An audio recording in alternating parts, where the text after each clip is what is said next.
if you are, concerned about COVID and you're not like hanging out with a ton of people and not doing a bunch of stuff, and you actually like your job. Yep. At a certain point during COVID, you've watched all the stuff you can watch. In your circle, you've hung out with everybody enough, or like to your tolerance level. And you're like, well, what do I do now? Let me just do some work. Hey there. Welcome to the Gluten-Free Organic Thoughts podcast, where you are encouraged to express your natural thoughts and views through casual, meaningful conversations that hopefully can lead to learning and understanding new perspectives. To find out more info, visit www.gfothoughts.com. Now, here are your hosts, Michael Wong and Robert Din. We hope you enjoy this episode. Hello, everybody. Welcome back to another great episode of Gluten-Free Organic Thought Podcast. My name is Michael. I'm one of your co-hosts for this podcast, and always with me, Robert. And so, Robert, today. Hey guys, welcome back. Today we have two of our all-stars that have come on a couple times before. We have Sean White and Rahul Shah with us. Hello. Sean, how's it going? Rahul? It's been a while, right? It's been a little while.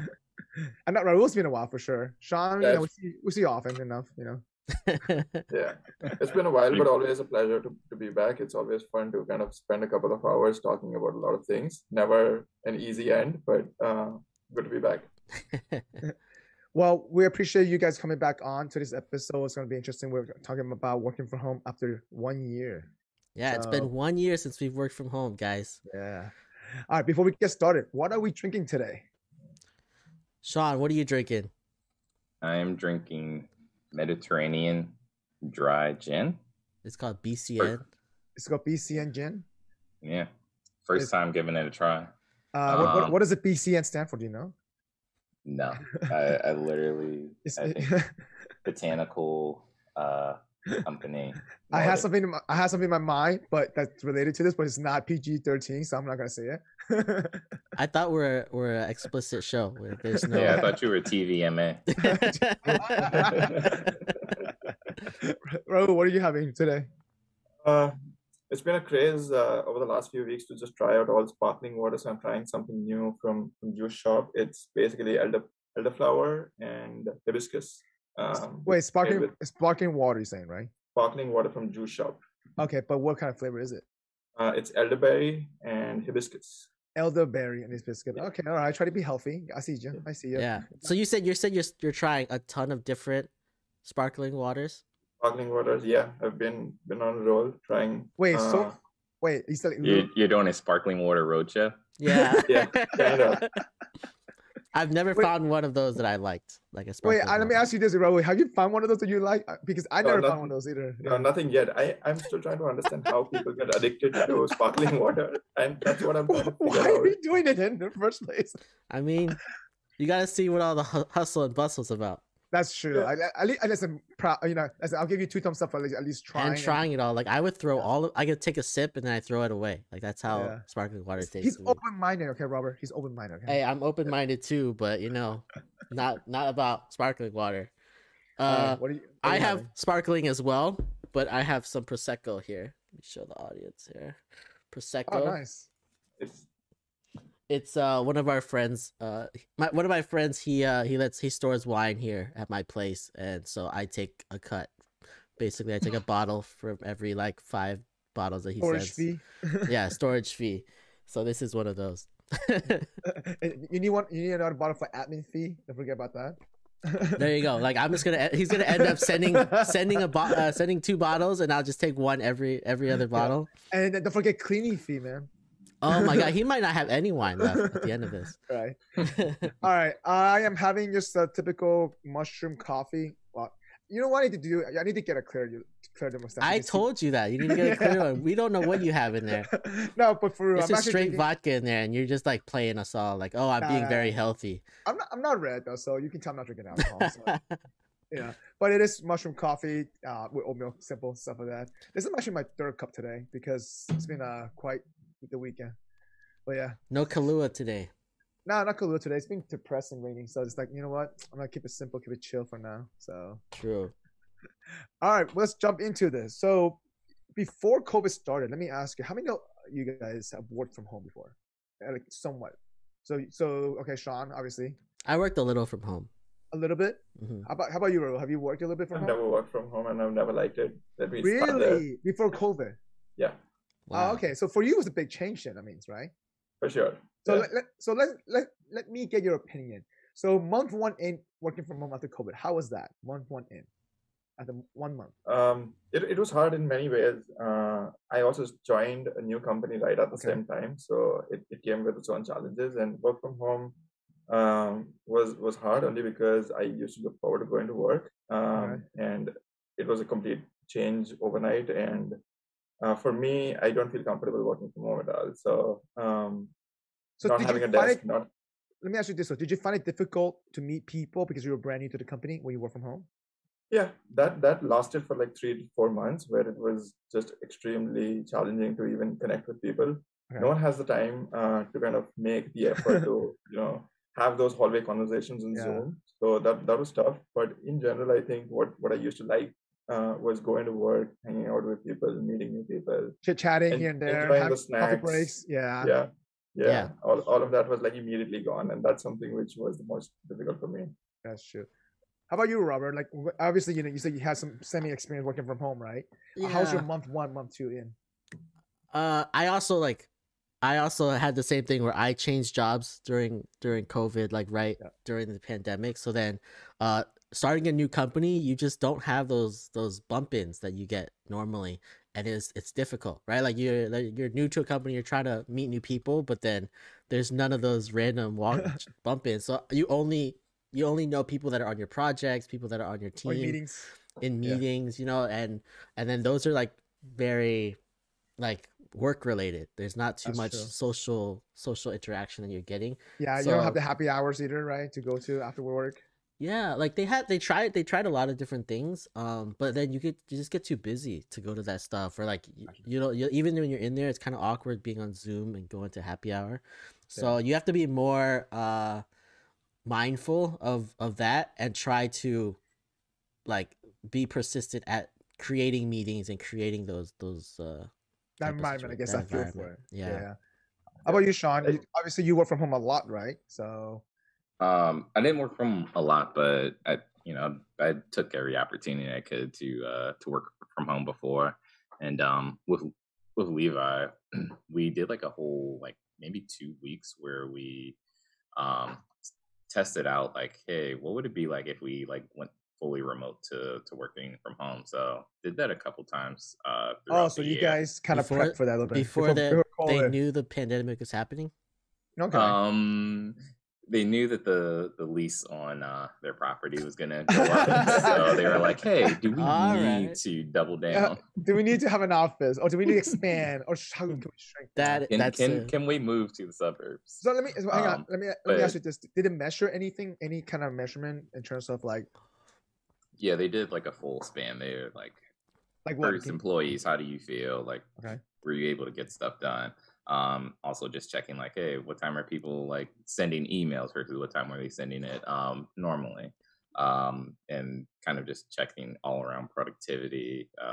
So they did like a bunch of metrics. I can't remember exactly everything, but was it more productive or less productive, did you think? I said it was actually more productive. Oh, really? I've always found that like working from home, it's always more productive for me. Really? How about you, Rahul? Productive on some days, not always though. I don't think I can manage the same level of productivity with so much distraction at home, and I think that's probably very personal to me. But I've heard mixed things. Listening to colleagues, people have loved it. People have the flexibility to work at 2 a.m. and take a nap in the afternoon. So yeah, people are doing it. I find that go ahead. Yeah, the San Francisco at a ball is like definitely a thing. Like you think about it, yes, a decent amount of people live in the city, but a lot of people don't. Like cutting out that hour and a half commute for some people, like you save 3 hours a day. Think about it. Yeah, that's true. When I was working for Google for a little bit, like it was like an hour and a half commute, and I could not work on the bus. So like it was just What? Yeah. Not like It's just like I couldn't work. I would get like I don't get motion sickness, but I did on the bus. So yeah, it's hard to work. Like then you get 3 hours back just from that. So for me, I was already used to working from home on Fridays already, and I work from home pretty much at client sites. It was different for me because I just got switched out to a new project, and then I went to a new project without meeting a client, and we are meeting face to face. I turned on my camera on once. That's the whole entire project, to be honest, maybe twice. Like during the entire project for 6 months, it was like my first day of the project and my last day of the project. That's the only time I think I turned on my camera. Wow. Yeah, and it was an interesting experience, but I was able to still build that relationship because the client was open to build that relationship though. And I feel like it varies per company, how the culture is. And for them, it was their first time getting everybody to work from home. And they had to bring up to speed, sending up laptops, sending out monitors, sending out everything, right? So it was a technological challenge for them as well. And so, we had, as a consultant, we had to be more patient about it because they were just, catching up with themselves up to speed. Mm-hmm. So let me ask you this. Maybe as a consultant, right? Yeah. You're you're never like in an office space, right? Or you're never in. But we're at their office space, not our own office space. How about that? Yeah. But like you could do that anywhere, right? Like you just have your laptop and you could work whatever. Yeah. And so for me, my work habits did not change at all. Mm-hmm. But except I didn't travel and I gained back 12 hours almost every, I'll say probably like 10 hours a week, and that's 40 hours in a month. I gained travel, back. Yeah. So. But did that hurt your platinum memberships? Are you still? Yeah, it's true. So they rolled it over for an extra year, so I'm good. Everything. They rolled on car rental, planes, statuses, hotel status to another year for us. So Rahul, let me ask you this though. Well, I feel like you may have to experience this, but after month 6, right into this, what was some of difficulty challenge besides meeting people that you encountered? Like, did you end up building some kind of set routine to make sure you didn't slack off, or we didn't work too much? Like, I'm just wondering, like after month 6. Yeah, I think after the first 4 or 5 months, a lot of things changed. I got adapted to working from home, but it came with a change of routine. Definitely more work because there was no boundary, no segregation of work life and home life. That's a good point. That happened very, very like with a smooth transition without even me realizing it. That started happening where I was just working all the time, and the expectation of being available all the time was kind of the new norm. So hang on, let me pause you there for a second. So you said the expectation. Did the company set the expectation, or did you set the expectation? No, I think it's just people were expecting that they would expect replies and emails or Slack at 8 or 9 p.m. or weekends. It was just like everyone was working all the time. And there wasn't really a clear demarcation of, okay, I'm leaving from work for home, so I won't be available for 2 hours. But it's kind of the new norm to say that you're not really stepping out. Even if you're stepping out, you're probably stepping out for some errands to run or for a workout, but that's like an hour and a half. But is that a culture? Is that a company culture thing though? Let me ask you that. Yeah, I think I would say that's a lot around the culture in my company, but it's a common theme that I've heard from friends as well, that it's probably not as crazy as I'm quoting for everyone, but it's been a common theme I've been hearing of how it's like there's no Chinese wall to say that, okay, I'm done with work for the day. Let me go back to my personal life. Yeah. There's no like, hey, I'm clocking out, right? I'm done, right? Also, psychologically, it's like, what is this guy really doing at home? Like, why can't you work? Why can't you work more? His computer's right there. Everything's there. He could just like get online and just do a little thing, and then we can find the answer, right? I mean, we also have to think about it. It is the pandemic, and while I guess all 3 of us like went to new companies that were hiring, a lot of people were at companies that were looking at layoffs. Like when I was at Levi, like we were concerned about like, hey, are they going to lay people off? They're saying they're not going to, but maybe they will. Let's make sure that I'm essential. That's true. Yeah. And then even when you're with the new company, it's just like establishing like I started a new company like mid-COVID, and it was just, you want to make sure that they know like, hey, I'm a good worker, yada yada yada. So that credibility, that heart, that ethic there to make sure the image is there. Yeah, that's true. That's true. So that's true. So for you, Sean, let me ask you, like pre-COVID in your new company, or even during COVID, right, when you started the company, I guess, did they set any kind of expectation of how you should work from home? Like right when COVID hit, yeah, we kind of set a baseline. I had a kid, so and daycare closed, so there was 87 days where. So they understood at least, though. That's good. Yeah, my boss had 2 kids, and it was kind of it was. I mean, it was just crappy. It was literally I'd work for 4 hours, then I'd take care of the kid for 4 hours, do a little bit of dinner, bed, get back on at 9, work again probably for another 2 to 4 hours. So, so you and your wife took shifts, right? Yeah, it takes shifts for sure. Yeah, it wasn't exactly ideal. Like work got done, but I don't think it was great for me. But so at least sounds like your company was able to adapt to your situation a little bit, right? So that's good though.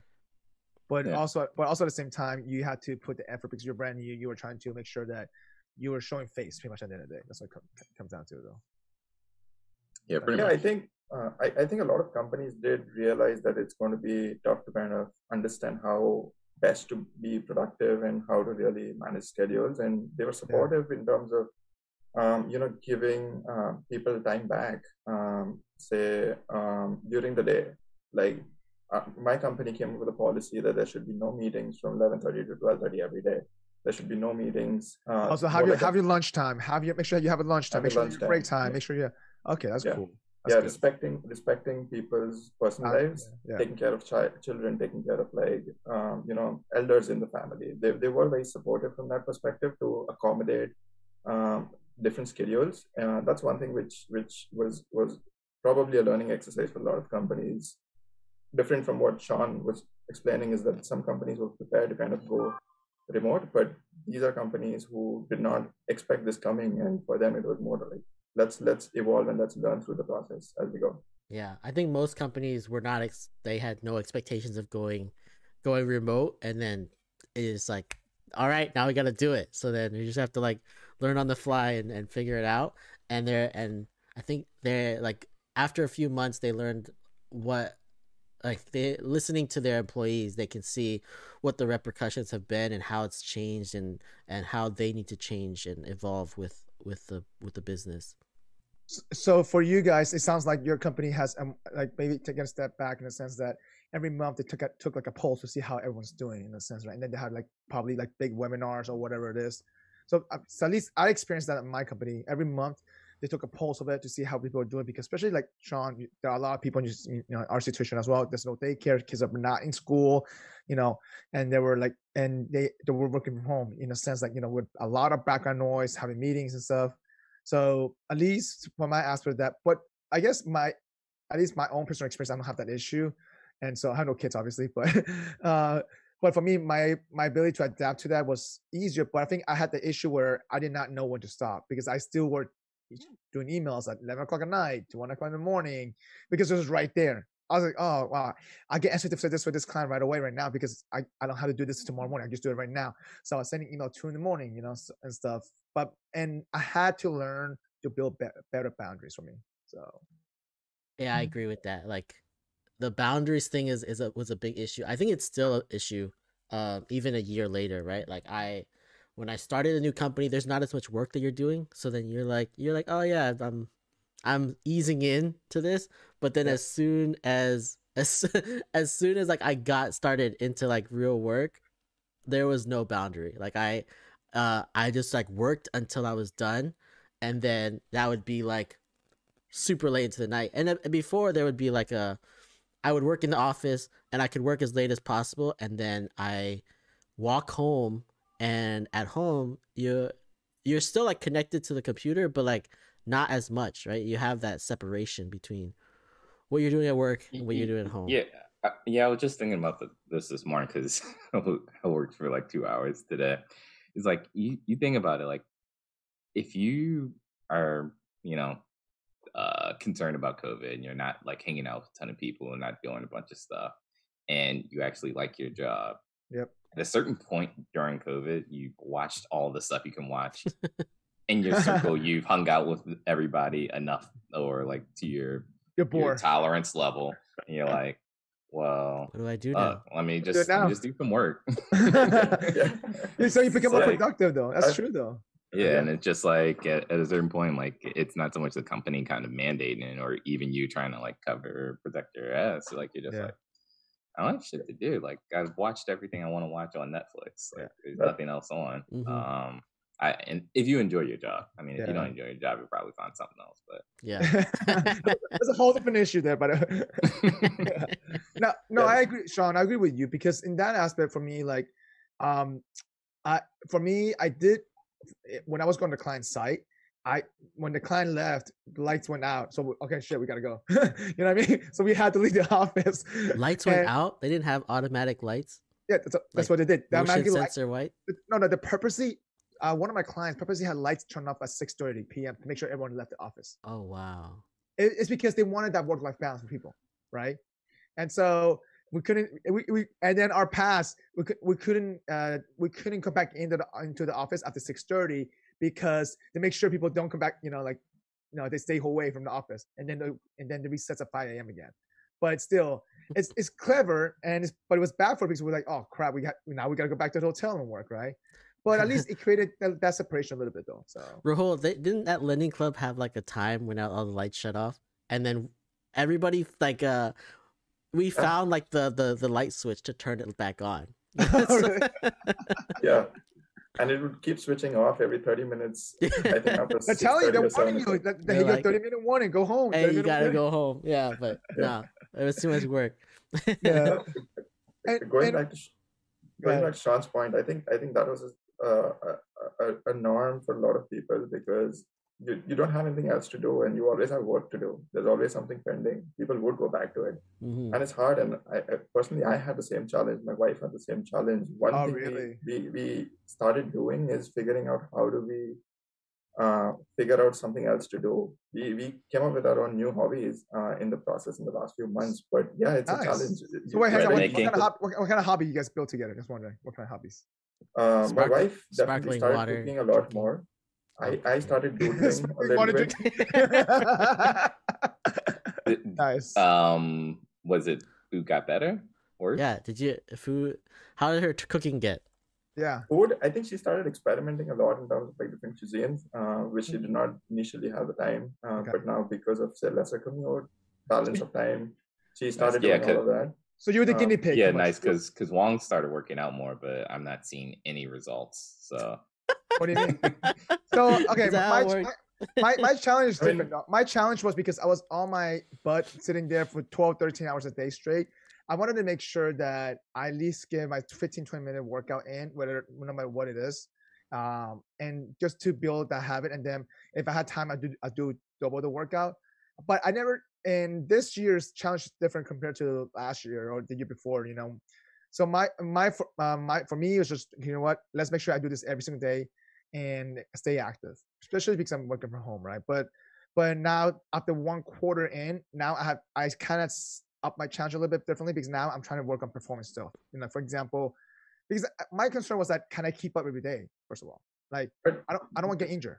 But do you contribute all of this because you're working from home, or is it something which is more like a lifestyle change you wanted? Like how much? It's a little bit of both. It's a little bit of both. I always pick something that I want to change or break a habit bad out of. So for example, I had a barely bad habit of breaking out of like when I got into let's say that I want to work out and let's say during the push-up challenge, right? Even though I could do 100 push-up, whatever it is, but it didn't mean anything because it didn't contribute to my habits, like to my change of my habits. Because after the push-up challenge, I didn't continue doing the push-up, right? I just continued doing other stuff, but then I was also like, let's say, overeating or whatever it is and so forth. And so now, because now I'm not as active as I am when I'm walking around, going to the office or taking a coffee break or, whatever, or going or chit-chatting, whatever. I want to make sure that I took the time and I made my health a little bit more higher priority. So like I wasn't focused on, okay, I'm trying to lose weight here right now. I'm trying to lose 30 pounds, 50 pounds. My goal is just to stay active. So you said like after the push-up challenge, you didn't keep going. After this challenge, you think you're gonna keep going to the gym? No, I'll keep going to the gym, but I think it's just that now for me. Okay, so for example, it's been 100 days now. Actually, exactly 100 days right now. Mm-hmm. And my expectation was like, you know what? Let me try to figure it out. How can I stay active without getting injured? And then now I'm working on my performance. So I finally got my mile down under 8:30, which is great after one quarter. So now I'm gonna work on performance. I'm gonna try to work on now. Let's focus on perhaps try to lean out in terms of body fat. So I'm trying to stack it quarter by quarter, but I just want to stay active. But I want to progressively, slowly try to improve on certain things. Yeah, because I could do challenges all day, and it won't be a lifestyle change. It'll just be a challenge. That's how everything was that I've done. Well, and for me now, I itch for it. I said, you know what? Oh crap, I gotta do this now because it's only I have no excuse. It's only 15-20 minutes a day minimum, right? I could do more than that though. So like I think Robert, I know what you're trying to say. Sean, challenged you to cook, and you did that for a couple of weeks, maybe 20 weeks. 20. Yeah, I did it for 20 something weeks. Definitely was not 20 weeks.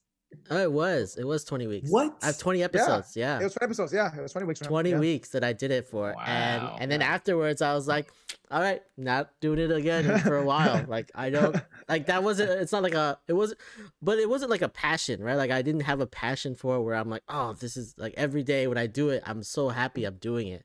Which I don't know. I think I would need something like that for me to keep going and see I had the passion to stay active, right? For me, and this is why I learned how to play tennis during this time. I learned how to play volleyball during this time now. And so like I really wanted this to, okay, you know what, I'll find an excuse to stay active somehow. So now I'm getting better at tennis, I'm slightly getting better at volleyball, but now next quarter I'm going to join a social volleyball club to practice that more and whatever and so forth. So I think a big thing for me was like COVID depression or whatnot. At a certain point, like it happens like probably every 2 or 3 months. You just get like, I'm doing the same thing every day, like rinse and repeat. And I think for me, it was just like I don't know. After kid got back into daycare and like kind of getting into that rut, I was like, all right, I can't really control like what's going on, but like if I'm gonna have a routine, let me make a routine that's gonna like let me come out stronger. So it's like started reading the Bible more, started working out every day, and like just like started flossing. Just like these are gonna be like the 3 new things that I'm gonna like add to my routine. Those type of things. It's like none of flossing them is important. Like, none of them are like things that I would do on a normal. But it's like at least I can come out of COVID like stronger, like smarter, like more mentally, spiritually, like. Your dentist doesn't like hearing that you don't floss on the normal, but now COVID. But now I will. I'm like in a routine, like literally every day. I have to floss Listerine. Sean found a new passion. The new passion is flossing. new passion is flossing and working out. and the real flossing, not the dance flossing. So it's just about like controlling what I can control. That's true. That's actually a good way to put that. And at the end of the day, I kind of learned that through COVID more. It's like control you can control, right? So I started being smart with my time, where I was blocking an hour calendar for myself to do a workout or take a 30-minute nap. I was tired because I was working, it was the night before doing 2:30 morning emails and stuff. So I started being more kind of taking my time back for myself a little bit more, without kind of dropping productivity in a sense. So, but I mean, to you though, Sean, like, let me ask you this. Obviously you still do the Peloton, right? And I know you were doing that every single day for a while. Are you still doing that? Okay. So you enjoy it, right? Doing that, right? Yeah. I mean, I like working out. Like if you think back to like work, I will work out every day at work. So like this is just kind of but do you itch for it when you don't? I don't not work out. See? I'm 170 days strong. 170 days strong. That's great. That's good though. I don't itch for it at all. See, I itch for it. Did you ever itch for it though? No, there was pretty much in high school. In high school, I worked out a lot, right? Like, so I worked out so much, but I think it was a lot more social than I think about it. Now that I think about it, I think it's way more social because I would go there and hang out, and like those are my buddies, right? Those are all my buddies were there. So then after high school, like I didn't have friends who were going like at the gym. So then now everyone's everywhere else. And now I'm everywhere. That's the track athlete in me. Like track is generally speaking an individual sport. So I did that in high school and just kept doing it in college. And it's like I hate doing boot camps and other stuff with people. I just like want to work out. Well, I mean, you like your individual workout by yourself, right? So that's and you want to just get it done, you just get it, be efficient, just move on, type of deal. Yeah. All right. So pivoting, talking about habits and working out, stuff like that. So like, what are the if you can name 2 good habits that you built out of working from home, what would that be? Rahul, you want to start with that? 2 good habits. 2 good habits and 2 bad habits that you caught yourself on. Probably my bad habits can go much longer, more than 2 for sure. I think good habits, I would say definitely taking care of myself. One thing I've learned was the extra time that I now have because of lesser commute or because of just trying to force myself into limiting the work hours. I think it has made me a little more conscious around what is the right thing for me to do in terms of like eating habits, sleeping habits, like trying to find other things, hobbies, keeping like a disconnect between work and non-work stuff. That's one thing which I've probably done the most, and I've been like, again, learning through it. It's not like I've figured it out. It's still something which is work in progress. But yeah, that's work in progress. The second thing I think is, going back to finding your passion. I did realize there are a lot of ideas in my mind which I wanted to execute on, and I'm starting to put pen to paper. Again, it's a process, but that has helped me kind of focus on, focus my energy and time on things which could probably turn out to be the next, leap in terms of like my career or long-term growth, personal growth. So that's what I'm doing. Bad habits. Definitely, I'm eating a lot more cake, a lot more. Is it your wife's fault? Is it your fault though? Hang on. Is it your wife's fault for cooking, right? No, I have a lot. No wife slander on this podcast. I don't think you want to be putting that out there. Yeah. It's okay. She's not gonna listen to this. Don't worry about it. She's probably listening to me from the next room. I have no idea. No, I think the bad habits, definitely I have a lot more cheat days now. Cheat days? While I'm trying to control my food habits, I still have a lot more cheat days. So I eat a lot of, I have a sweet tooth. So that's something which I keep for Sundays, and probably I go overboard while doing that. The second is definitely, while I try to work out, it's not been enough. And I kind of give up easily at times only because like it's just not that great in terms of like wanting to step out, go for a run, go for a bike ride. So it's been a challenge on both sides. But bad habits, I think one thing for sure that I tend to kind of give up or get distracted easily with things going on. It's very easy to get distracted at home, for sure. 100%. For sure. Yeah, I agree with that part. I actually want to tag on after you because there's 2 bad habits that I kind of caught myself doing as well, similar to yours. Being distracted, working from home in a sense, and because you literally you can have 5 screens next to you and something, and then you have the chat going on, or you can have a podcast going on, but it's very easy to get distracted and just podcast, right? You're listening to our podcast. Our podcast. Yeah, there we go. Yeah. But the second thing is that actually I also have a sweet tooth, but I also noticed that when I tend to overeat because I'm stressed out. And I caught that, and I realized I say probably the last 6-7 months I was trying to identify what was causing that stress, even though I'm working from home. And it was, at the end of the day, obviously this was just a deadline, things like that. And then that's when I realized, okay, I had to acknowledge that stress, and then I've been becoming better at it and being more aware of mindful what I'm eating. So it's something to think about. Maybe perhaps you could be stressed out about certain things that you may never know. It's just a backup habit of being just triggering that. But yeah, so for good habits for me is that I purposely put my time for myself more and more now, working on some soft skill set, obviously try to work on this podcast, doing like improv stuff, and then try to be more active, trying to learn new sports. And then the second habit for that, second good habit I think that I'm still working on is that I'm trying to stay focused on one thing, like one thing at a time, because I used to multitask all the time, all different things, and not pay attention to a lot of things, or semi-pay attention to certain things. And then I realized, okay, I'm making a mistake here and there too much. So now I'm just trying to focus on one thing at a time now. So, yeah. I can piggyback onto that. Yeah, the focus thing is like a big thing. I'll have 6 projects I'm working on at once, and then I'll do 2% of each one each day or something. It would be I'm switching between everything, and learning to focus all of your energy on one thing and just block all the other stuff out. Just tuning out, yeah. Is like a big thing that you have to learn, because otherwise like you'll get so distracted throughout the day working from home, and like it's just your home. So like everything you see reminds you of something else. Whereas at work, everything you see reminds you of work, right? So you're like, okay, you have to like get yourself focused so that you're like, all right, I'm gonna do this work today and do this and this specific stuff.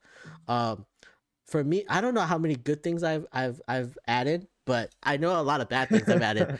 And actually, the first one, I don't know if it's even like I don't know. It's good and bad. Is that I stopped eating. Like I've eaten a lot less. I don't stress eat. So then for me, like when I'm working, I'm like so focused that I don't ever eat. Right. And have you lost weight?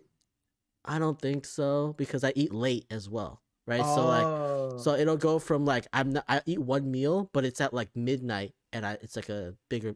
I don't know if it's a bigger meal. But is it because you're working so much and you forgot to eat? Is that what happened? Yeah, it's just like I just don't remember to eat until it's like so you're in the 5 o'clock, 6 o'clock at night, and then I eat again at like midnight or something. So he is intermittent fasting, but at the wrong time. Yeah, it's like the wrong time of intermittent fasting. Yeah, so that's intermittent fasting, good thing, but eating late, bad thing, right? So it's I don't know, it's a mix of the two. All right. How about you, Sean? Two bad things. I think it's all good for me. All right. Yeah, no, it was literally the dental hygiene, doing real good there. Workout, it's going great. Like it definitely is helping me mentally, just kind of like stay more on track, and kind of like just adding something there. And definitely like the reading, just like as you guys know, I usually just skim things, so now I'm actually reading whole chapters. Wow, this is a brand new thing. It's a new Sean. I mean, it's like old English though, also. So it's like. So what have you been reading? What have you been reading the past couple of months? It's just been like Bible stuff. So I read like a couple Bible verses or chapters a day. Gotcha. Why made you decide to read the Bible verses? Just wondering. It was actually you that kind of like pushed it more, because you started asking to like post the workout challenges online, and I was like, I don't like posting stuff online, and I'm actually posting like workout things, which make me feel uncomfortable, but I'm not going to post like a Bible verse like every couple of days. So like that kind of pushed it along a little bit. But then I stopped posting both of them. So I don't like to post stuff. I do it to hold myself accountable. That's the reason why. Like, it's my mental trigger to hold myself accountable, because if I don't do that, sometimes like I don't want to, and I also don't like to break promises to myself. You know what I mean? So. Mm-hmm. Yeah, no. But like as far as bad habits, I would say like I did have a little bit of a moment where I crept into like what you were talking about then, where it was just like work and miss meals. I think the big thing was for me, like I would just not eat later on. I would just not replace that meal. And I definitely did notice a little bit of weight loss there, but like going through that, I was like no, we're just gonna stop this. Wait, didn't your wife feed you? Hey, have some meal? Like, I'm the cook in the house, so yeah. So if he doesn't cook, then there's no food. There's no food. If I don't cook, there's no food. Wow. So there is something called Uber Eats, you know. Also, yeah. I was watching Top Chef, the newest Top Chef that's out, and all of them. This is like a post-COVID thing, or like they're like still like it's current, right? So they were saying how like a lot of their restaurants closed, and a lot of them developed like drinking habits, right? So they're all drinking way more, and then they have like now they're not drinking anymore. They're like all quit drinking, and I don't think I found that during college. I think during COVID. I think I didn't drink because I've already told myself I'm not drinking without other people. And so I just stopped drinking, and I haven't really been negatively impacted by that. So you haven't had withdrawal? Mm-mm. I only drink on this podcast. That's the only time I drink.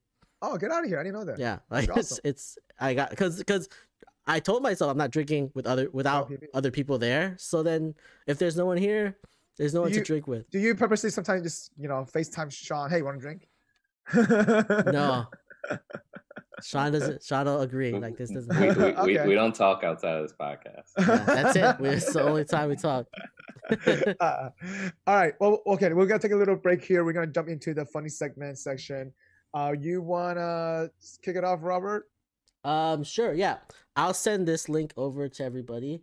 So I saw this the other day, and I was like, wow, this is crazy. It's not a funny thing, but it is a interesting thing. It's a monkey who's playing Pong with his mind, right? So they I think he blows into a tube, isn't it? Yeah, so he blows into a tube, and then like through that they have like stuff on his head, on his brain to like see what it's doing, and then they have it.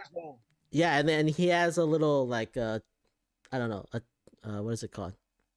A thing to like move stuff with, like to move it, and then eventually they take that away, and they're just using the sensors from his mind, so to move the ball around. Oh, that's really cool. He has a joystick. Yeah, that's what I'm saying. There's a joystick that he can move the ball around, and eventually they've got enough information so that they could take out the joystick, and it'll just move by itself with whatever he's thinking. So if he says, "Oh, I want the ball to go up," it'll go up, but then like the joystick is just there as a as just so that he has something as a reference. But they just remove the functionality of the joystick. Yeah, they just remove the functionality, right?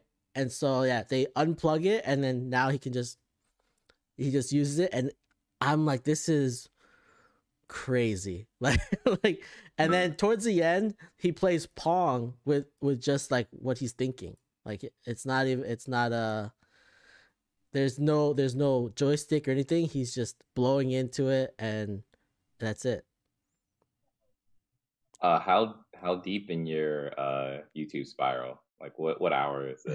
Your YouTube spiral? Maybe like no, I'm just joking. This came from like this is April 8th. This is brand new. This came from work. Like we have a Slack channel at work that's called Random, and then someone posted it on Random, and I watched. I was like, oh shoot, this monkey's better than me. I am Pong. Yeah. So they're using this to like make it so that people who are paralyzed can start doing stuff. That's what they're planning on. But there's always this negative stuff that's gonna happen. The next Hitler is gonna use it to like take over the world, and but it's crazy. Like I watched, I was like, oh man, right. This is nuts. I'm gonna follow up with that with this. It's a little mini video. I think this is maybe in some kind of Asian country, third world country, and pretty much it's a video of. It's titled "Expensive Phone." That's an expensive phone, and so this girl who pretty much in a motorcycle with her friend sitting in the back, and she just they're not driving, so just sitting in the sidewalk, and she sneezes into a napkin, and she looks at the napkin, and then the guy comes by, just grabs the napkin because he thought it was something. He thought it was her cell phone. Her cell phone, yeah. Or maybe he just really wanted a dirty napkin, her DNA. Yeah. He's like, I need to reproduce with this. Yeah. I'm gonna make a clone, and I guess and then I'm gonna get that mind thing to make her do whatever I want. I guess, but it's just such a random thing because usually I've seen people snatching something like that in Asian countries all the time. But like obviously he was trying to look for something valuable, right? So but yeah. I mean, he got something else. Something else valuable. Yeah, never know. She might be super famous and you could sell that online one day. Exactly. All right, Rahul, Shah, what do you guys have for us? I don't have anything to share, like an image or a video, but one thing that comes to mind with this whole work from home topic, very, very embarrassing moment that I had. We're always on Zoom calls and always trying to be conscious of what we share on screen. Yep. I've never had a moment where I'm wearing shorts and showing myself off on screen, so I didn't have that moment. But there was a time when I forgot to mute myself, and my dog was right next to me. And like many people, you would have, if you have a kid or an infant at home, you have baby dog, and I have a dog next to me. Good doggy. Yeah, and I started doing that in a meeting of like 10 people. That was embarrassing. But yeah, I wanted to share that. Yeah. Did they ask you to show your dog after? Like, the next 10 minutes was just all of us talking about dogs, but it was kind of embarrassing because we had senior leaders in those meetings, and oh man, that is funny. Now you're the dog whisperer. Yeah, there we go. Rahul the dog whisperer. What's the dog's name? Bubbles. Bubbles. Are you like, oh Bubbles, come to Papa, give me a cuddle? Nice. How about you, Sean? For me, I posted a link in the thing, but yeah. So my mind is very random, and I was thinking about Justice League, which unleashed the Zack Snyder. Oh, and you watched it? You watched it? I haven't watched it. I don't have the HBO Max account. Hey, I gave you mine, so you could use. Share. Parent just haven't had 4 hours to sit down and watch. That's true. It is 4 hours, but it's split into segments, so you can watch one segment at a time. Yeah, but yeah, it's what's this link about then? So this link was about the original Justice League. I don't know if you guys watched it when we were growing up, but they had like the original cartoon Justice League, and there was like Batman, Superman, Wonder Woman. There was like a tornado guy or whatnot. And then there were the Wondertwins. And I was just thinking, I was talking to my wife about it. I was like, yeah, you remember the Wondertwins? They had the most ridiculous powers. Like literally Wondertwin powers activate. They would like hit this, and the girl, the sister, would turn into like any animal. She would like turn into an elephant, turn into like a Bengal tiger. And then the brother would turn into any form of water. And it would always be the stupidest, like any form of water. That's his thing. So like there was literally there was literally like most of the time he would turn into something ice or water related to help her like commute. Like I think in the clip it's like she turned into an octopus and he turned into a ice unicycle that she could ride somewhere. And then there was another incident where he like turned into water and they like grabbed a bucket and put him in it. While she was like a tiger, it just like ridiculous. Like, why are they here? It's like, but watch the video. It's like super funny, but it's just like ridiculous. You can tell the 70s, 60s. Yeah, you can tell the writer ran out of ideas, Or I mean, it was the 60s, 70s. Like everybody was on drugs. They were just like, that's true. Why not? Give this a try. This is a trip. This could be a trip, Oh my so God. let me ask you this, Sean. Wait, do we need to let Rahul go? Yeah, we'll take a break a second. I think Rahul, you good to stay on for a little bit? No, I'll probably have to bail out now. No worries. All right. You want to pimp anything before you go? No, I think one thing which I took away out of this is Robert, you're not drinking. Sean is not socializing for drinks as well. So I think we need to meet outside the podcast to do this again. I know, but I only talk to people on this podcast. That's the only time I ever talk to anybody.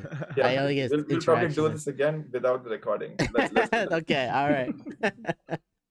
Sounds good. Well, thanks for coming on, man. That was fine. Don't be a stranger. Yeah. Bye, guys. See ya. A few moments later. Is Sean taking a lunch break right now? Just give me like one more minute. I just need to go over easy egg. Can I eat on the podcast? Sure. I haven't eaten all day. I haven't eaten either. Me neither. A little later. I made dumplings the other day. Which kind of dumplings? Scratch? I don't know if it's so like the outside isn't for scratch, but the inside basically was. Oh, you mean like actually not the American dumplings, the actual Asian dumplings you have to put together. Yeah. Oh yeah, dude, those are easy too. Wow, nice. Everything's easy, Mike. It's not easy. I used to make 1,000 of them for my past restaurant. I know, but that's because you're in the restaurant industry. I know. But I know a lot of these people does a lot of dumplings themselves though. I don't know, but my family didn't do dumplings. That wasn't their. You guys did spring rolls, right? A lot of spring rolls, probably. But I never helped with any of that. It's your own fault though. I mean, I don't know if it's a fault. I'm pretty happy not doing it. So 1 hour later. All right, that's a nice break. I know Rahul leaving us. It makes us, a little bit sad, but you still have Sean here. So, welcome back, Sean. Thanks for sticking around, unlike somebody else, but that's not me. Wow. I'm just kidding. I haven't watched any other podcast, but Rahul's never gonna come back on. He's not coming back. He loves us. Every podcast after I'm on, they're probably like, Thank God you're here. We had this black guy who was just like... All right, so let's go back to the original topic. We're talking about working from home. So obviously now, as COVID, still around and things opens back up, vaccine, being distributed. Some offices are, some companies are actually promoting offices, coming back slowly, triggering back up, right? Maybe not towards the end of this year or early next year, but what would the ideal scenario would be to have the perfect balance working from home? Sean, how about you? Perfect balance working from home. And the office, yeah. I mean, obviously, I guess go to the consulting template. Like, let's get rid of your desk and start doing like hoteling in to particular desk, and then like I'm thinking like a 2 to 3 day like in office work week. I think that's like that right fix, because like we've proven for 12 months we don't have to be in house constantly. It'd be great if WeWorks wasn't such a trash company, and that's true. They could profit off of this, but yeah. I really see that that's going to be something that's going to happen. Like a lot of companies are going to go to this not 5 day a week format. So you're saying hoteling and like book a reservation for your desk and just come in at those 2-3 days straight. Yeah. Okay. I think that's also, yeah, I totally agree with that. I also think that like the WeWork type of workspaces are going to be really big going forward, just because companies know they don't need all of this overhead, right? So then you'll have it's better to just rent out spaces like floors instead of having an entire building that's theirs. That now people working from home, like you're getting the same or more productivity. So might as well have this type of work where like you can come in if you want, but we don't need this much space. But you don't think that impacts? I mean, obviously, this probably has impacted culture dramatically. So you don't think? Let me ask you this though: like, if that happens, right, and you still have the flexibility, especially the hoteling situation, you may not be the same desk as your desk buddy. You know what I mean? You know how you build a relationship with a desk buddy in the same cubicle, same area, you run into the same people over and over again, and you cultivate that relationship. Going forward, you're not going to be able to do that probably. But I mean, I think you're still going to talk to people outside of your department when you run in there. Like the WeWorks, there's going to be like crossover between like people that that you're going to like go to the water cooler with, and then those people are going to know other people, and you're going to get to interact that way. So I still think that stuff is going to happen, and just may not happen quite as rapidly or as organically as it did before, but it'll still happen. And I live by a model of no new friends, so yeah, we're fine. We're good. No new friends, we're good. No, I agree. Like it's also like it's not gonna be the same work-life culture, and I don't know if we should be embracing it like that. I don't know if we should be like pushing for a work-life culture that is what it was like before. Maybe we should just be evolving into something new. And that might be what we really need, right? Is that we have these temporary desks, and you'll meet new people throughout, like whenever you come in, but there's always going to be those people that want to come in every day, and they need that separation. So those people will be there constantly, and they can stay there, and then you'll have people rotating in and out of those other seats. So let me tell you from my personal experience booking those hotel desks in situations, because that's what we do in consulting.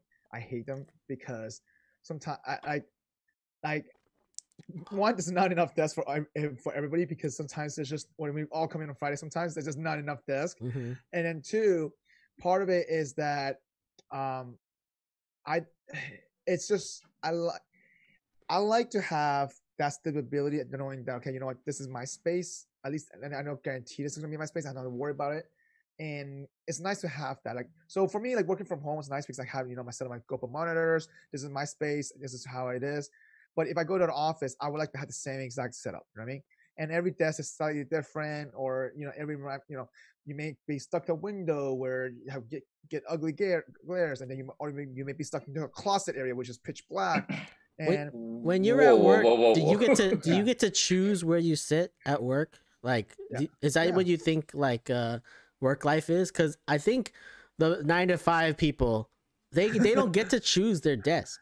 We don't get to choose like the window seat that overlooks. Yeah, the like, window the seat is mainly for the people that are like are managers or higher up, or they've been there for a while. Like, that's what I'm trying to say. Though. Like, also, the thing is, if you go to a 2 or 3 day work week, like you probably set people up in areas where, hey, these departments are going to be working in office these particular days. Hey, the 3rd floor has good views. Like, let's just use that floor. Like, let's not dirty up every floor of our building or every area of our building. Yeah. So. And you have rotation of cleaning. You have rotation of whatever you gotta do. And I'm pretty sure that they still have to clean. I think they still have to clean the whole building. They still clean the Salesforce building even though there's no one ever there. So what I'm saying with the hotel situation, I don't have control of that, so I don't know where to sit next when I'm coming back because someone could book before me, right? Could have taken that. Well, you're in consulting. I don't think it'll be quite like that for non-consultants. I think we'll hotel, but it'll be like, hey, you'll hotel. This is your area. You're hoteling this area. Yeah. Gotcha. It'll be areas, and the people who are there every day are going to get the better seats no matter what anyway. See, I do miss I like having office food, so I do miss that. So like, you know what? Having those snacks, those coffee, those food, I actually want that back, you know? Like I wouldn't mind going to an office just to have that break, you know? Force myself to break, to grab a snack, whatever it is, and then come back. Because I don't do that at home right now.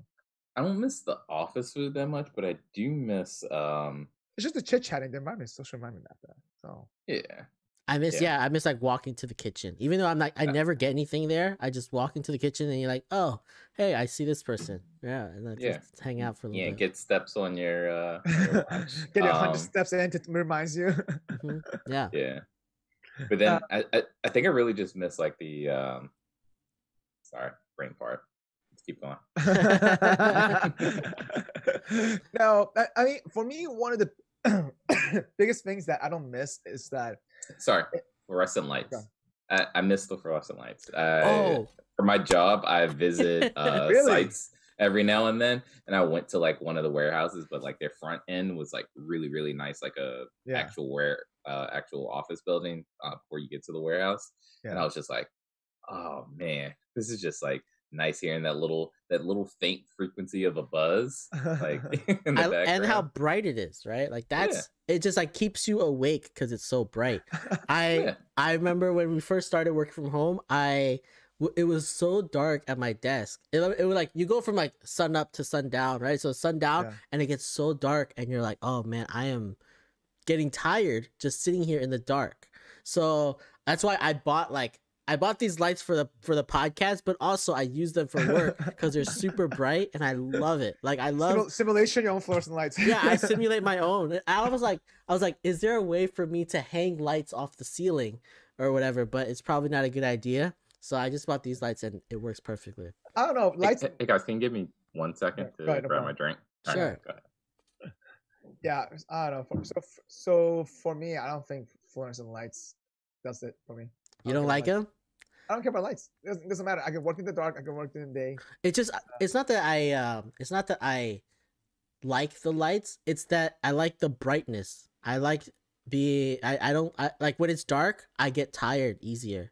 And it's just how my body works, I guess it gets darker and I'm like, oh man, now it's time to sleep. So for me, it's temperature actually. So when it gets colder for me, I get more tired. And if it's warmer, that's the opposite for me.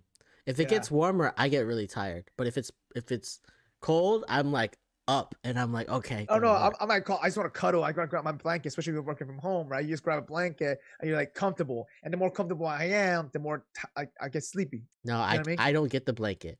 I stay cold. I'll put like a blanket on my like lower body, but then my fingers will be super cold and I'll be like, all right, I just gotta work through this. Like, and for me, temperature is a big deal. And and this is why I got out of office myself, just because I also created some separation from working from home type of deal. And I realized. Are you at the office now? Yeah, I'm at the office right now. Yeah. So I realized that if I don't create this separation, I never start working. It just comes down to that. So, like, it's also a mindset, right? So for me, going back to the office probably two to three times a week, I don't mind that because it helps you shift the mindset to kind of be a little bit more productive. But also, it's the feeling of that.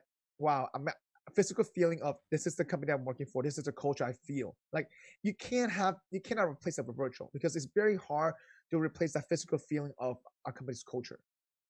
You know what I mean? Because you can see it versus feeling it. Like I guess I guess for me, like because I've job hop so much, like it's all ones and zeros for me. It's like that's true. Yeah, I'm still just doing a job. Like it's like I literally gone from apparel to grocery items to random shit back to like grocery and back to like apparel. It's like it's all ones and zeros at the end of the day, and it's all like easily transferable. So and then like I worked for like one of the biggest like hype companies. Like like it wasn't Nike. Like Nike commercials are amazing, but like Under Armour, those commercials, they would play like those reels at the all hands. You'd be like, that just does nothing for me. I'm an old, jaded employee. Really? So you never got drawn in because this is a cool brand I'm working for in a sense. Like I did at the beginning. Okay, so that faded away. That faded away though. Yeah, it's all gone.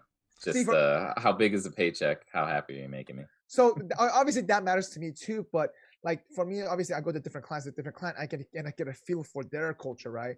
I'm like, okay, cool, and I get feel. I can see the drastic changes because I've gone through so many different industry, different clients. So I'm able to absorb that and I'm able to understand that. You know what I mean? Like, but like for the company that you work for, the culture may not be the same. Well, right? I still haven't felt for it yet because I've never been physically office working with people. That's what I'm trying to say, you know? And I think like for me, the culture is a lot of the people, right? So it's like interacting with different people, like you get a sense of the culture based on how they hire and the people that you interact with every day. And like you can see like certain like the company's culture out of the employees that they hire, and I think that is more of an indicator than going into the office, because going into the office is cool. Like it's cool. Sometimes you're like wowed by like that, but like it does fade after you've been there for a while, right? And then but you do miss the interactions with the people, which is the main thing. Yeah, but I guess the only thing from work remote is I fully agree with you, Dan, but it's like I can only interact so much virtually with people. That's true. The last time there's another Zoom call just to have happy hour with somebody else. I mean, if I've been on Zoom call, I don't want anything social on virtual. Like this, I don't want to do a Zoom happy hour. It's not my thing. I don't like it. I remember this, right? I think it began of COVID, first couple of months, right? So we had a couple of virtual Zoom happy hours, and then I had to host game night virtually again with my friends. I was like, oh my god, okay, once or twice is cool, but then it was like every single other week. So I got so bored of it really quickly. Really fast. Yeah, what's the hit rate on that? Like, I feel like right when COVID started, we were doing it like every other week, almost daily, or like once a week. But like now, it never happens. So yeah, when was the last time you did game night with Portia online with everybody else? We did it just last week. We just didn't invite you. Wow! Whoa! I wasn't sorry. I was talking to Den. You were supposed to go along with it. You ruined the joke. Oh, that's true. I mean, I was there. I was on. No. Yeah, I was. Womp, womp, womp. Yeah, like we just haven't done it. It's work. I mean, I guess for her, for like game night, it's not just like as simple as like let's play COVIDopoly and hop on. Like she's like setting up questions and all that other stuff. Like we did do the wine night, which was nice. Yeah. Oh yeah. I missed that one. It's nice to get together with people. But it's so much nicer. It's so much nicer in person. Yeah. So I've been doing game nights in person now with a small group of people, which is a little bit closer because we kind of trust each other a little bit more. We're not invited to that. Yeah, because you're not here though. You know, physically you're not here. You know, but well, we're doing a Hot Ones challenge in a couple weeks. Oh, I'm down. At your house. I know you're down. We're doing it. You're in my house. Yeah, I'm down. Yeah, I gotta get out of. Wait, invite me to that. Me and Sam will do that. You know. Okay. All right. Let's get back on topic. Topics, right? All right. So, we're gonna wrap this episode up with this one question, finally. Okay. So, if if you had to, pick one thing that you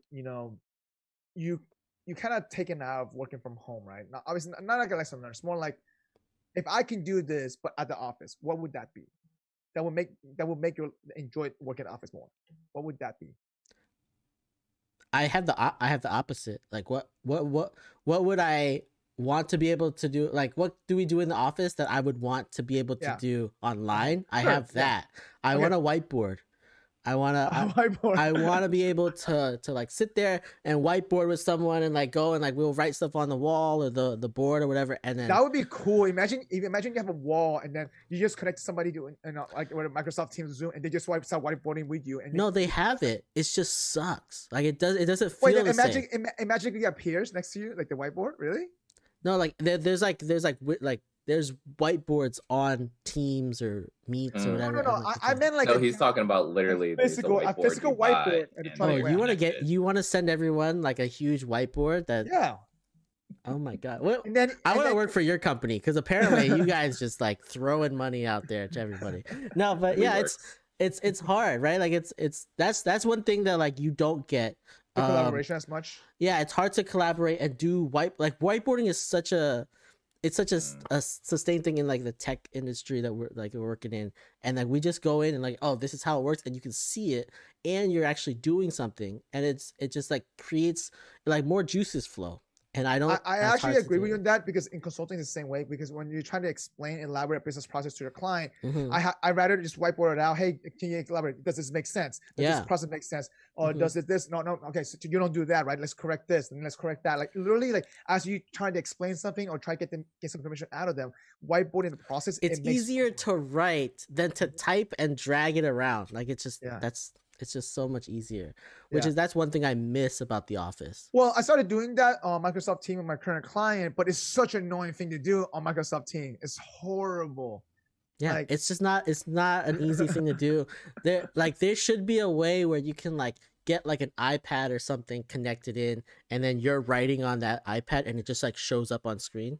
Well, that's what I'm trying to say. You get a physical whiteboard, and then suddenly stuff starting to appear in the whiteboard. No, but they should be able to do it with iPads or something, right? Like, it should be easier to than like shipping everyone like a $3,000 whiteboard that. Well, you actually automatically appears all this stuff. I mean, doesn't Slack video kind of do it a little bit, like where you can write? I just don't want to be writing with my mouse, right? Like writing out anything with my mouse is so difficult. So wait, your company hasn't given you an iPad yet, a tablet? Wow.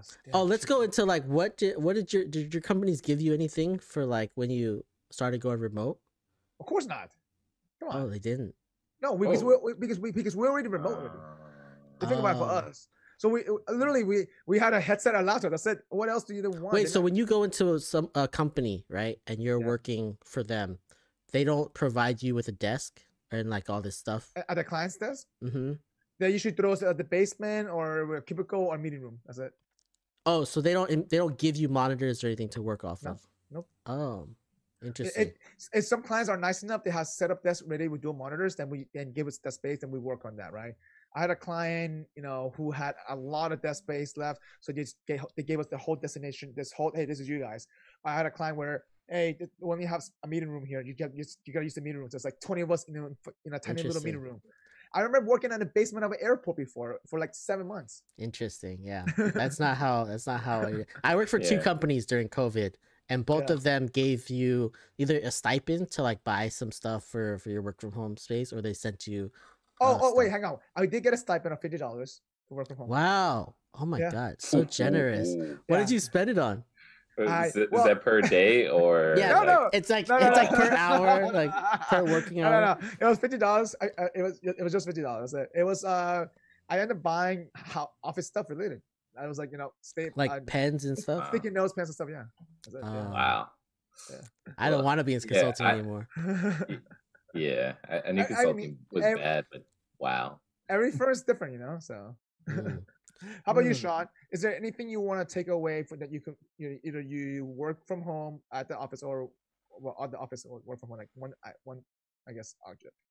I definitely think I guess the learning over these 12 months of just like, hey, we we really need to, like, everyone's got like a different setup. Like some people have kids, some people like have relatives that they're taking care of. Like the understanding of like life happens outside of office, outside of the 9 to 5, and kind of like giving not work-life balance, work-life flexibility. It's like we all have to get our 8 to 10 hours in, but just like how does that work? Like, are you fine with me like getting 4 hours in and then like hopping back on at 10?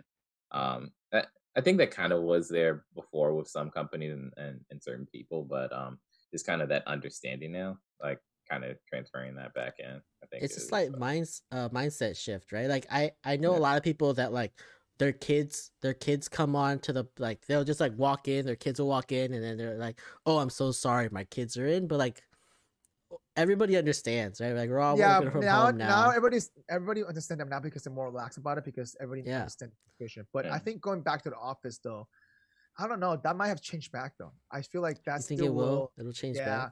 I mean, so for us, it's so being in person as a consultant matters so much, because they're like, oh, he's here, he's actually working. You know what I mean? So just that imagery of that, right? Where I disagree. Sorry to cut you off. I disagree, because like that can be like at any company, like any particular company. Like some bosses just like want to see you at the desk, correct, until like 5 a.m. like that. But I'm not gonna name names of companies I've been with, but like that was like the culture at but that's what I'm trying to say though. Like, but like the big thing is like output. Like, doesn't matter like how long am I sitting at this particular desk. Like, what are my results versus the person that's working like a 60-hour week? It's not the FaceTime, right? Yeah, sometimes it is the FaceTime to some people, to certain companies. To be honest, but I don't know. I've always lived by a policy: whatever you do to get somewhere is what you have to do to stay. And I refuse to just like work I'm a rebel. hours and hours. I'm a rebel. Yeah. But and that's why I've left. Any of those companies that I left generally had that policy. No, but I mean, I'm a rebel by that, regardless, because it's just. But at the end of the day, though, like I know that there are companies, there are clients like that you just want the FaceTime, you know. So because they're paying whatever dollar amount for this, they want to make sure you're there. You know, in a sense. And obviously, it has been a little bit harder for companies to trust. But does that really work? Because like you think about it, like the longer you're there, the more they're billing, and if you can get the work done in less hours, that's what we tell them. And that's why they need the FaceTime. A lot of the FaceTime where they don't do anything, then they can bill it. That's not true, but it depends. But I also depends. Like I said, depends on the client, depends on the project. Some people just some clients have already budgeted this project. They got to spend the money, right? And if they don't spend it, they don't get it next year. You understand that? No, that's fair. Yeah. So it really varies, though.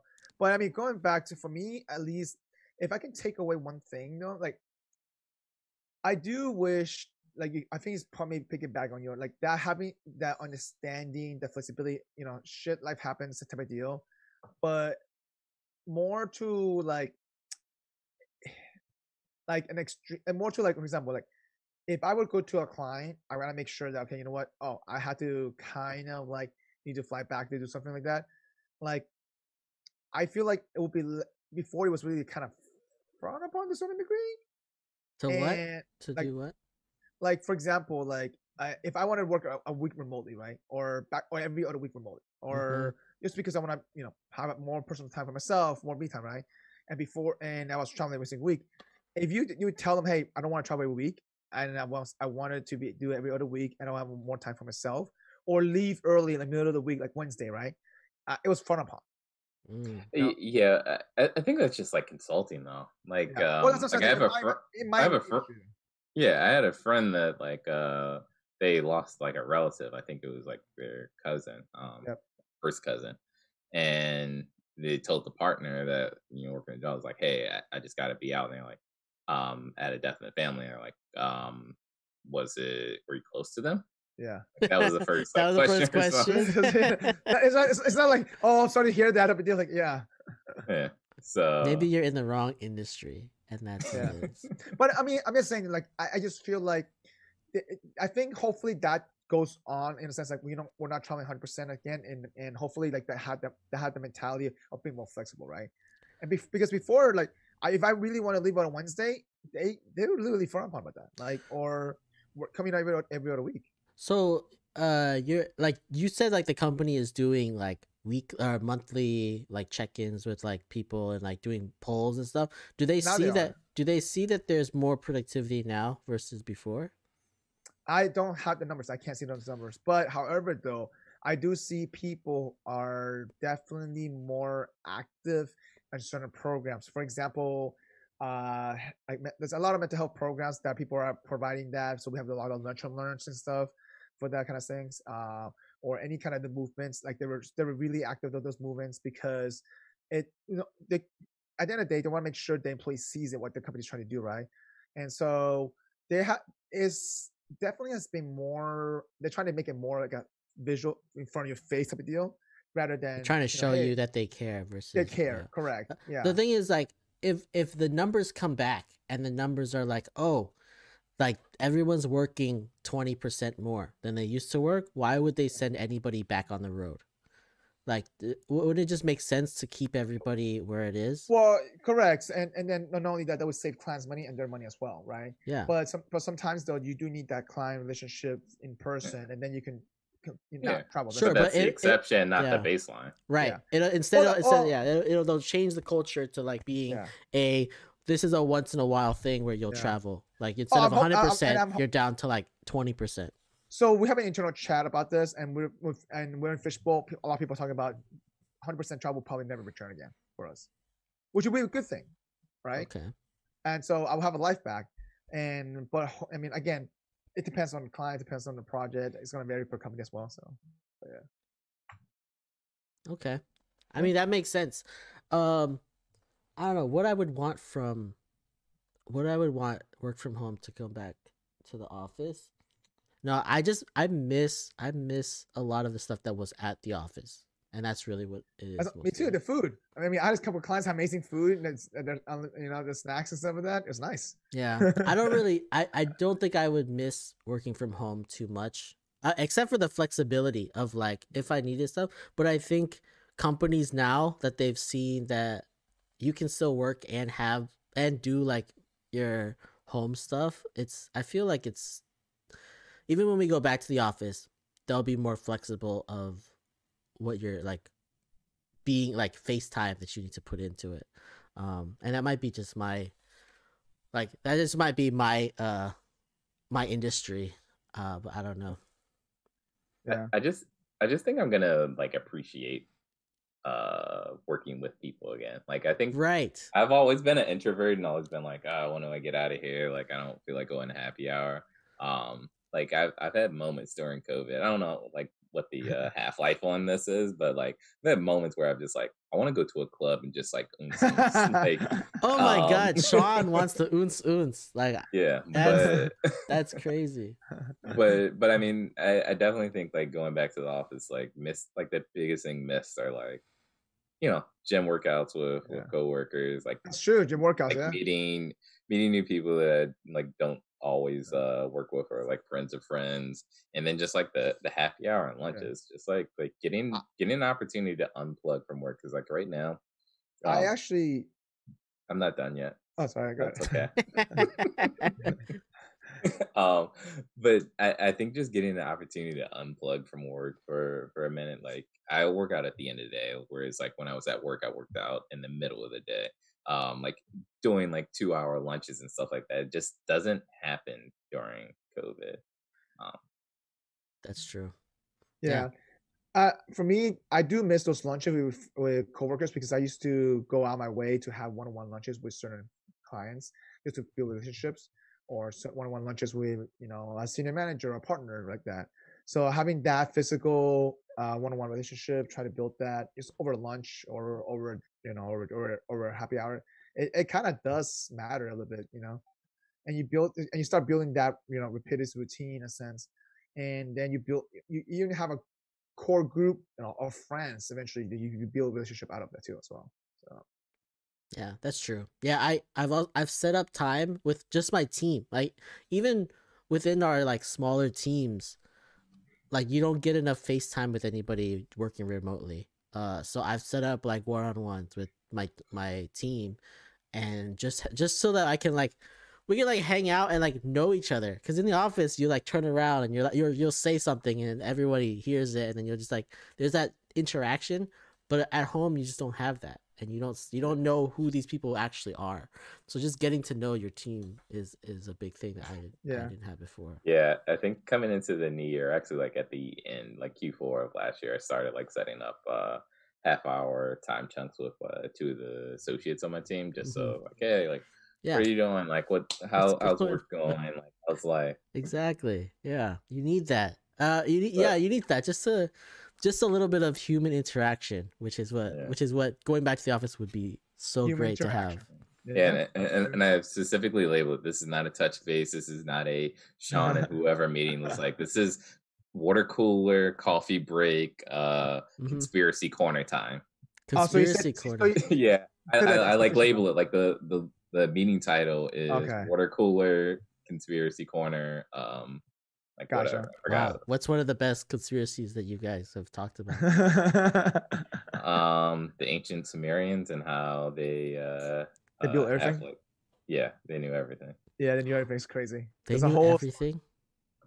No way. Okay, I gotta look at that. Sending you a TikTok right after this. Okay. Oh yeah, you saw that too. You saw that. Yeah, it's crazy. But anyway, all right. So to wrap up this episode, I think.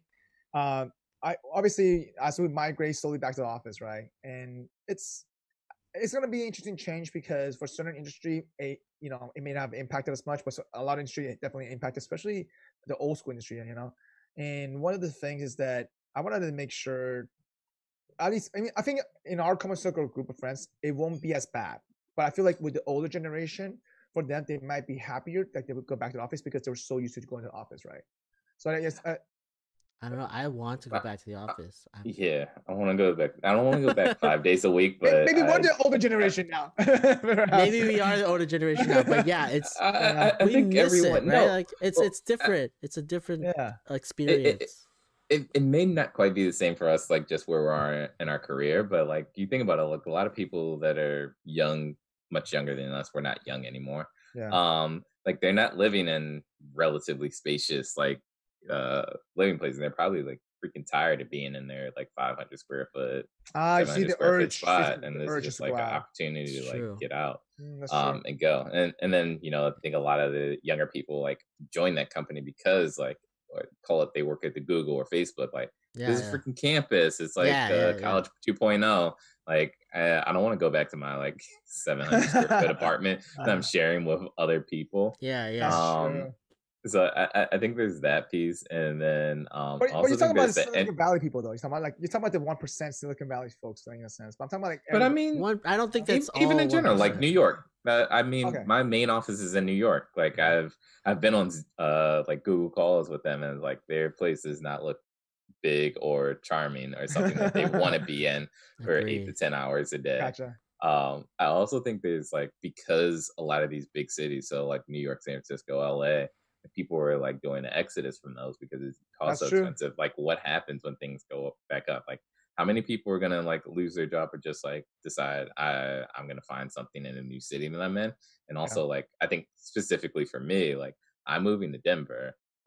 There is an office in Denver, but it's like a satellite office that it's not a main maybe office. 1 or 2 people that I would interface with are gonna be there. Like am I gonna drive the 30 minutes a day to like make it out there to not really see anybody or just see one person?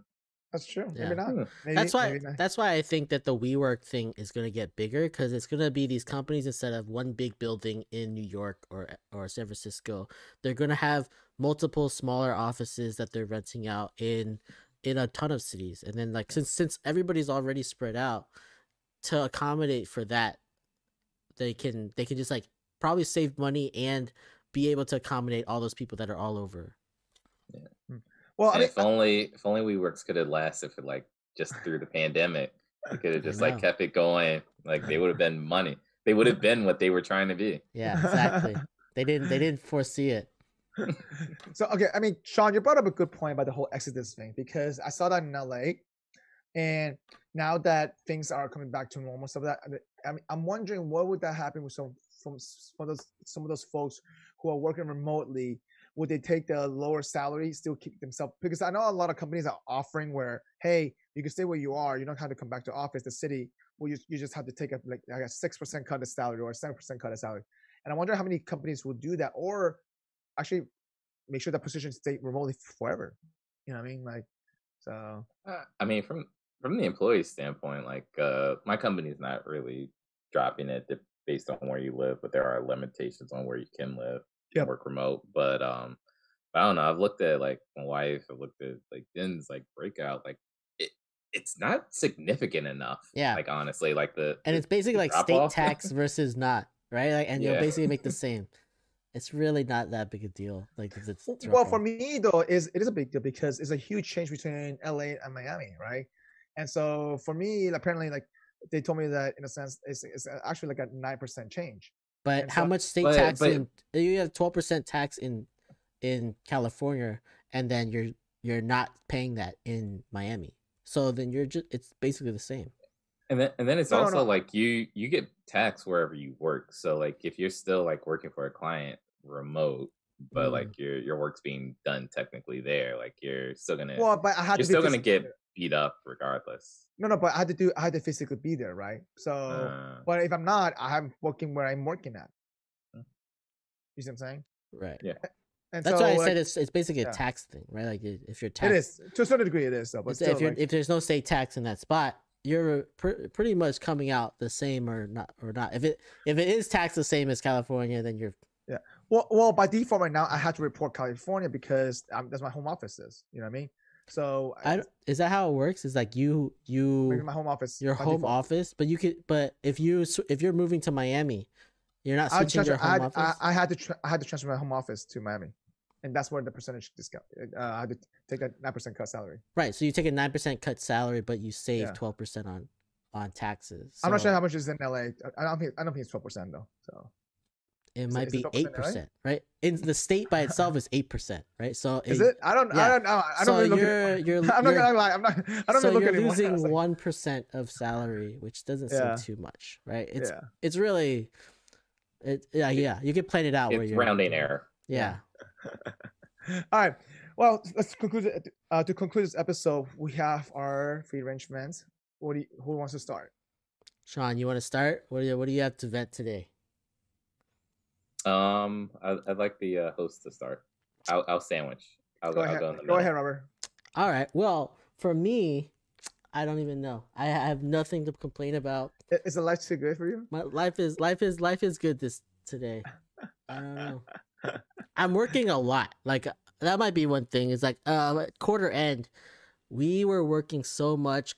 When did April start? April started on 11 days ago. Thursday on a Thursday, right? So it started on a Thursday, and we worked that entire weekend and throughout the next week. So we were looking for like a break that was like we have to do our like accounting close and stuff, and then at the end of the accounting close, there's like a suspense account where we're looking for. Are you averaging around 90 hours a week right now?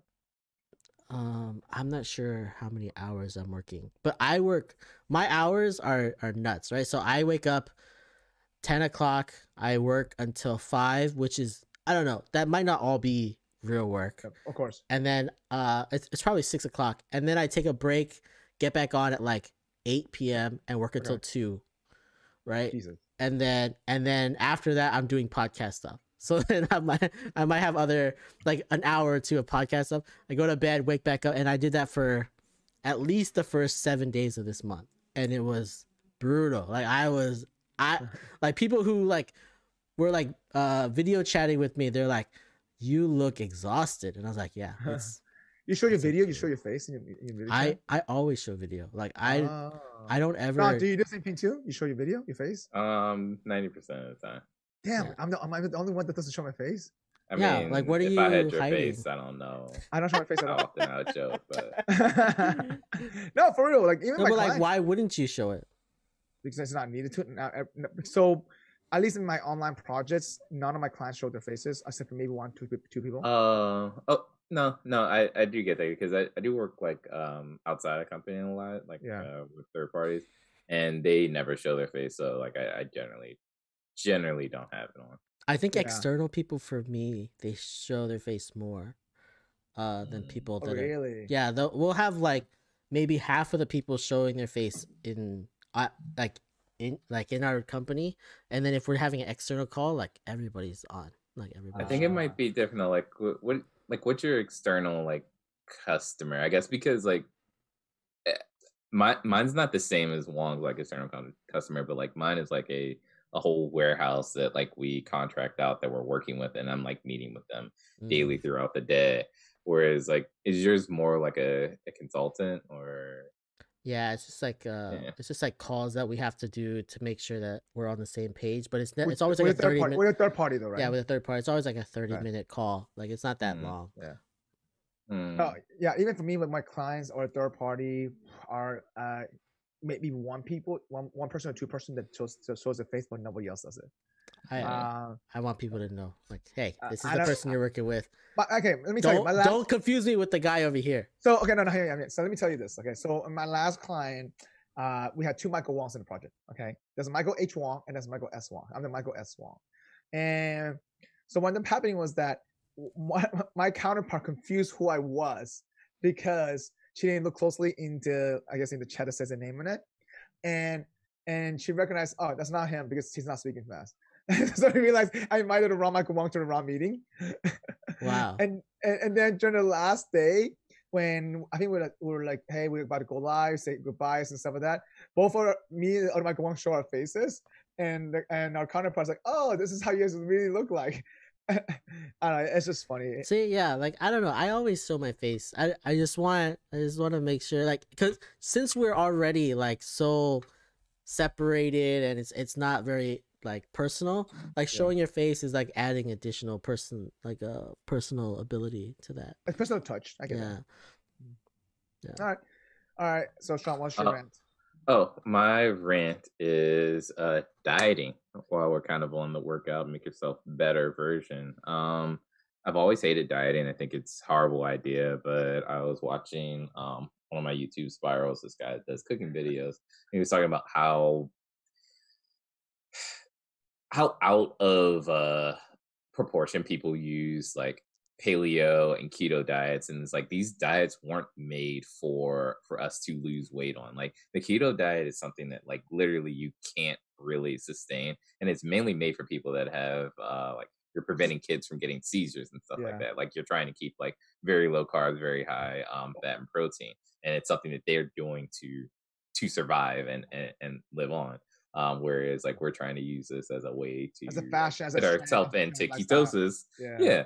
And it's like that one doesn't work. And then the paleo, it's like, yeah, like make stuff that like only like we used to eat in the paleo age, but it's like our bodies are drastically different from the people at that point. It's like their bodies were set up to be like goats and cows and stuff, and just like munch and gnaw and like churn and just like break it down over time. Like we have a stove, we have an oven.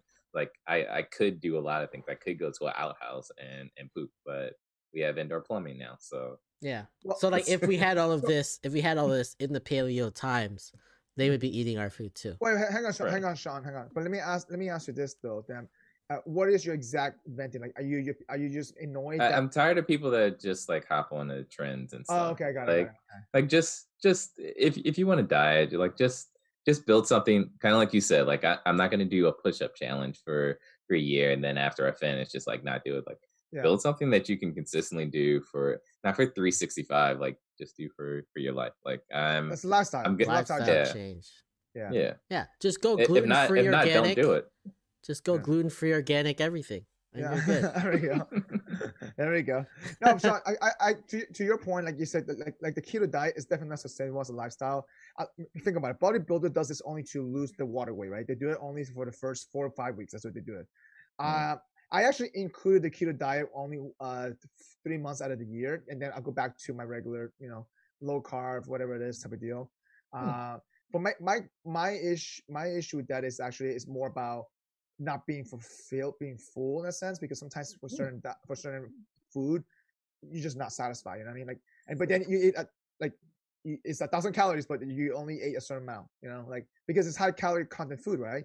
like nuts, anything like that, and or steak, anything like as high calorie content food, but not enough portion. You know what I mean? Yeah. So It's like woke dumb. It's like you only like went to the surface level of the issue. It's like it's all good to be like have new thoughts and like try to do things different, but like dive in. Don't go surface level. I don't like diets at all. Like anything that's diet related. I don't like even diet food. I don't like kale at all. Like it's just the worst. Everything that's diet related, it makes it taste worse, and I don't think it's worth it. Yeah, just go all the way in and don't go at all. Like I'm not gonna eat a sugar-free or sugar light cheesecake. Yeah, no, like it's still bad. Don't like, do it. I think the perfect example is rice, brown rice versus like a white rice. You're still getting bad stuff with the brown rice. So just go ahead with the white rice. Eat in moderation. Don't have like a whole pound of white rice on your plate. But it matters though if it's organic or not though. See, that's the part. I feel like that matters a lot versus like, because I think for that, what is sourcing with the food ingredient comes from matters for me. To me, that matters at least. Sure. I guess. But everything in moderation. Just don't be a glut. I think that's probably the best way to diet is just moderation versus cutting stuff out and like and doing half-ass cutting. Yeah, I think one thing like I took my kid to the doctor's appointment this week and they were talking about like how like as a child, like don't worry about if he's not eating this particular day. Like we're all like built with the ability to figure out exactly what we need to eat, and we'll eat when we're hungry and not. Your brain reacts to that. Yeah, at a certain point, like we just start feeling like we have to have Coca-Cola every day or multiple times throughout the day. Do you force feed your kids? Do you force feed your kids sometimes? Like eat. No. No. Okay, that's good. How many days does he go without eating? He tried to go like Gandhi like a couple weeks back, but he never does that. Like he'll miss a meal. He won't miss like Daisy. Gotcha. Yeah. So for me, like I have a similar event in a sense that I'm doing so good. It's not like a diet challenge. It's more like a just being more aware, mindful what I'm eating, right? So I've been really good about not eating as much processed food or as or high carb stuff in a sense. But there are days where like I have like, okay, you know what? I haven't gone out eating in this one place for a while, and then I over order or overindulge in a sense, right? Portion size, she said, immersion. But then now I realize I'm like, wow, I'm getting older, and I realize, wow, I cannot even finish a bowl of pho now, which is a good thing. You can't finish a bowl of pho? No, I can't, which is a good thing though. But that's because during the last year or so, my portion size has been better, right? And so therefore my stomach has shrank. But I still over ordered though, and I eat with my eyes, and they have a bunch of leftovers. But then you eat it the next day, right? Yeah, but still though, I hate leftovers. So like, you know how like I don't like leaving food on the table sometimes. No, like, yeah, I agree. Yeah, I know. I know. I've seen you participate in that practice. Yeah, I know. But now it's different now. I had to pack it up. I get full now, so I'm mad about it because I hate having leftover, and like I cannot finish certain food now. So I'm like, you hate leftovers, but you over order even before. I know. You're crazy. I'm hungry. I'm ordering with my eyes, right? For me, it's like I'm gonna over order and then I'll just eat it tomorrow. I'm okay with that because like I'd rather eat it than not because like I already paid for it. Right? Might as well eat it. I do hate like. I guess as I've gotten older, I've found like better takeout places or restaurants that I eat to, and then I hate to like reheat food that was made for me to eat at the time. It only works one time. I know what you're saying. There's some food that you just don't like. That you can't refrigerate, like sushi. You can't refrigerate it and like have it the like next day. Steak. Like we went to that steak place, and I had to leave like 3 like slices of like beef on. Wait, you can't have it well done? When you microwave it, it's well done though. I am not putting. I'm not gonna say like what it costs, but I'm not putting that in the microwave or reheating. I'm just like that's just no sacrilegious. I don't know if I pay a certain amount like over like whatever for that plate, I'm taking that shit home. I don't care about the refrigerator. I mean, I guess, but then it's just gonna. Yeah. I know. It ruins the experience. It ruins the taste in a sense, though. I know exactly that. Yeah. All right. Well, with that in mind, I think that concludes our episode today. Appreciate Sean for hopping on. You would like to pimp anything out? Any advice for people in the office? No, just what was that saying I had? Whatever you do to get somewhere is what you have to do to stay. So, tell them don't work too hard now because they're gonna demand you to keep working that hard. No, don't set that bar too high. Yeah. Just Low standards. Under promise, over deliver. Exactly. Just like any relationship, right? Yeah. Start how you want to end it. That's true. There you go. Yeah, outside of that, next time that I'm on the podcast, I will have an actual office. So I'll have a background up. I'll be in Denver. So all right. Looking forward to that. So in 3 months or whenever that whenever you guys get to me. Whenever we have you back on, we're like, okay, we got it. Whenever we decide Sean's ready to be back. All right. Well, everybody watching on YouTube, we want you to smash that like button and hit the subscribe button and leave us a comment and let us know like how's your life been during work from home and any changes that you've seen in yourself. Also, if you're listening on Apple Podcasts or iTunes, we want you to also leave us a review, leave us some comments over there as well. And if you want to watch any of our other episodes, all of our episodes are on our website, www.gfOThoughts.com. I appreciate Leave 5 stars. If you give 4 stars, I'm inclined to believe you're a hater. Oh, snap. That's right. There we go. All right. Well, thanks everybody for tuning in. Thanks for listening. Sean, thanks for your time. Until next time. See you guys. Peace. See ya. Thanks for joining us for this episode of the Gluten-Free Organic Thoughts podcast. As always, we appreciate you. If you are watching us on YouTube, please don't forget to subscribe to our channel, like this episode, and leave us a comment. If you are listening to us, please leave us your honest review on your preferred podcast listening platform. And as always, you can find us on social media at Facebook, Instagram, and Twitter at GFOThoughts. Drop a comment and give us some feedback. We would love to hear from you. Until next time, see you then.